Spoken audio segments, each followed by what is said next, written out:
Hey everyone, back in a spot that may look a little familiar to some of you. It's a Saturday morning here, and I've got my, once again, black GT donor car.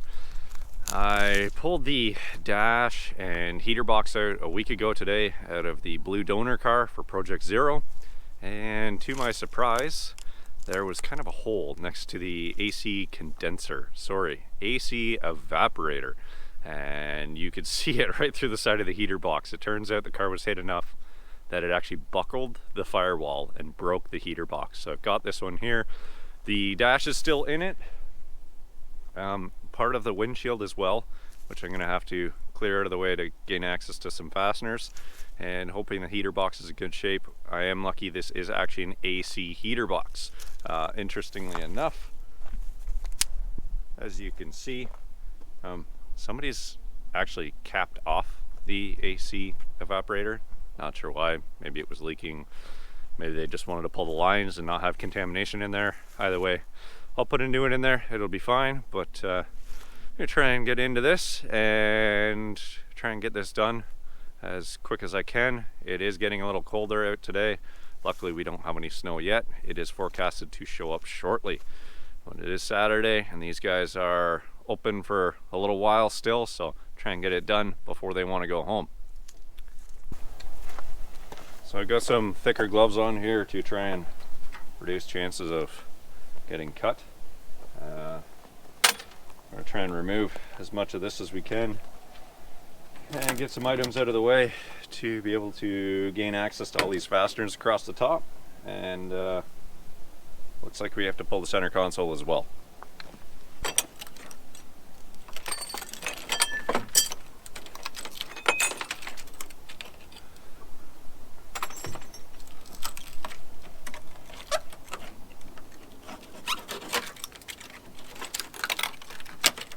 So we've got multi-layer glass here. It's got the layer of plastic in between, and cuts nice and easily. I've never actually had to cut glass before.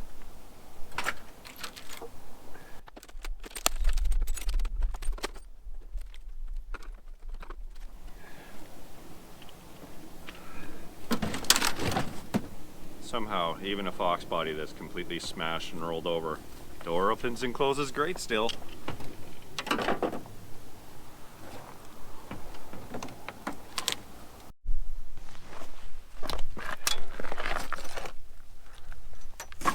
So we're just going to continue to get some of this junk out of the way. Clear out some of the glass if I can, just to avoid as much safety hazard as I can.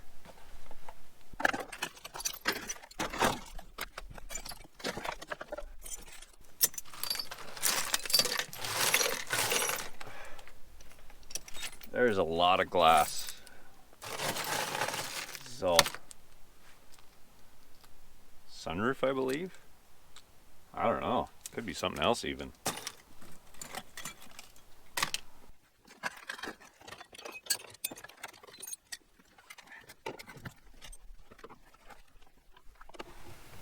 Some nice mismatched screws in here. Both Phillips, but one of them is definitely not a Ford screw.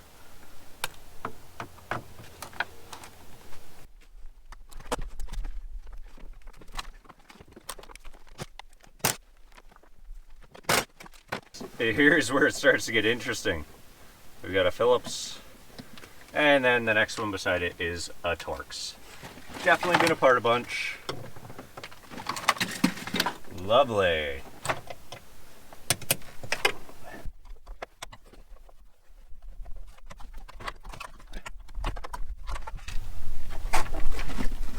Pretty simple on this. We've got our cigarette lighter. There's just two electrical connections, they pull straight off.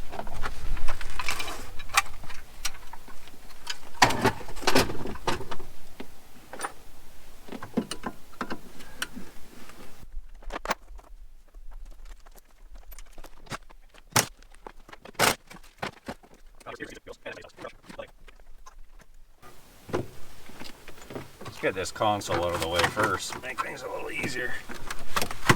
Frozen. Little frozen.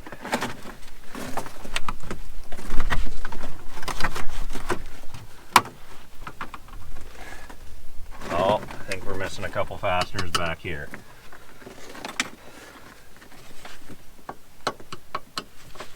Two Torx, one on either side, into the lower radio support bracket.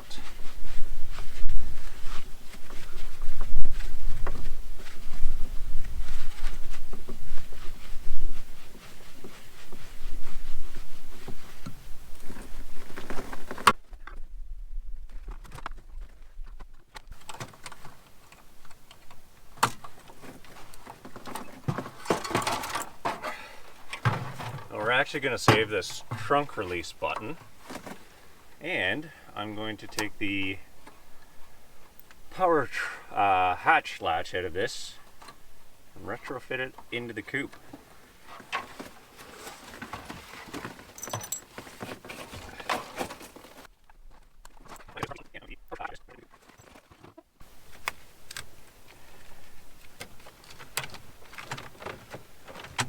Well, turns out this one's actually frozen and jammed up.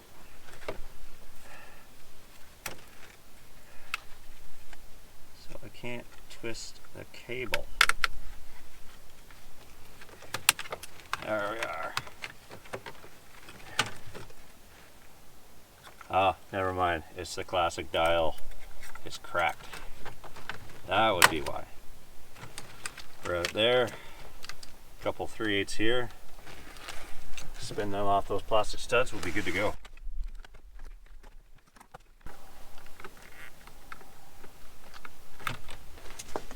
So I mentioned this in my donor car disassembly, but these studs here that hold these vacuum lines on, they just have speed nuts, and it's very easily broken off plastic studs. So take your time, take these off. Even in a car like this, it's scrap, but somebody might need one of these. So when you're taking things apart, don't just hack it and cut it and snip all the wires. Take things apart nicely, because you never know. You might be the one that needs one of these someday. So just take the extra couple minutes. It'll be worth it.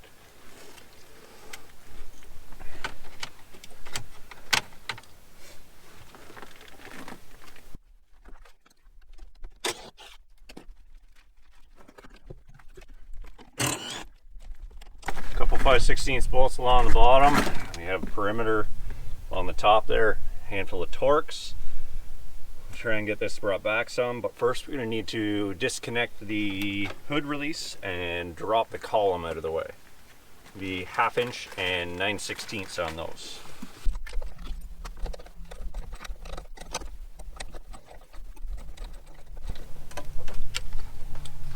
Ah, little treat. By far my worst favorite thing to see in a car, a Moret. That belongs in your house.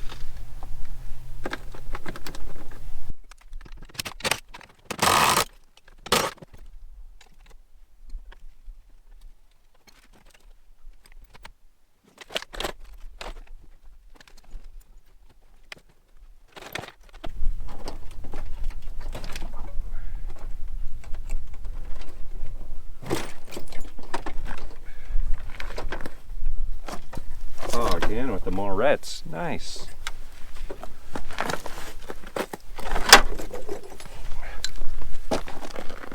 Aftermarket speaker wire, acceptable to cut.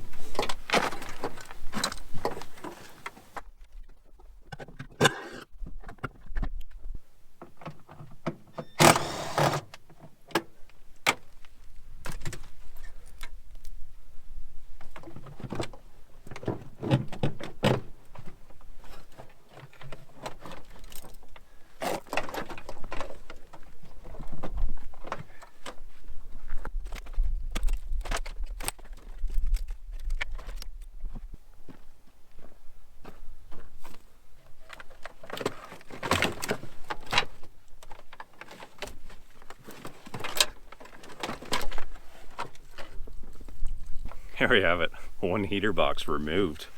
Not too bad, didn't take too long. Something to keep in mind, this one was missing, but typically there's a bolt through the firewall from the inside going into this part of the heater box. Then you have your two studs, which will remove the nuts off, and then a couple tabs along the top, and that's really all that holds it into the car.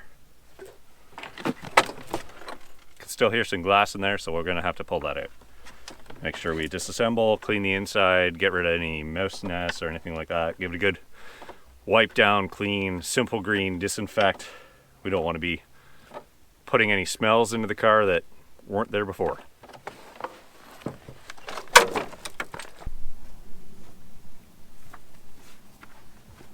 Ah, crap. Where's the 10 mil? Legitimately only used it for one bolt. Not even take it all the way out, just to loosen it. Help.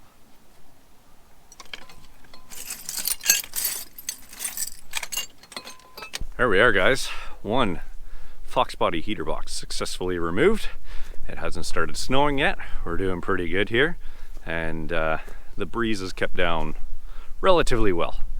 One thing I wanted to mention, and I'm kind of self-scolding here as well at the same time, when you're pulling things at these wrecking yards or U-pick or whatever you want to call it, be mindful of putting things back where they came from. So last time, right there, K-member and spindles, that was all on the hood. I took the hood off and I left the spindles on the ground. I left the hood leaning up against the car. As you can see here, these guys actually like to keep things in between all these cars cleaned up nice. It looks a lot more professional and people aren't tripping over things. It's not a safety hazard. So this time I took my own advice, put the hood back on, put the spindles back on, and now if you walk around the car, there's nothing on the ground. Nobody's going to trip over anything, especially when there's snow on the ground, and it just looks a lot more professional as well.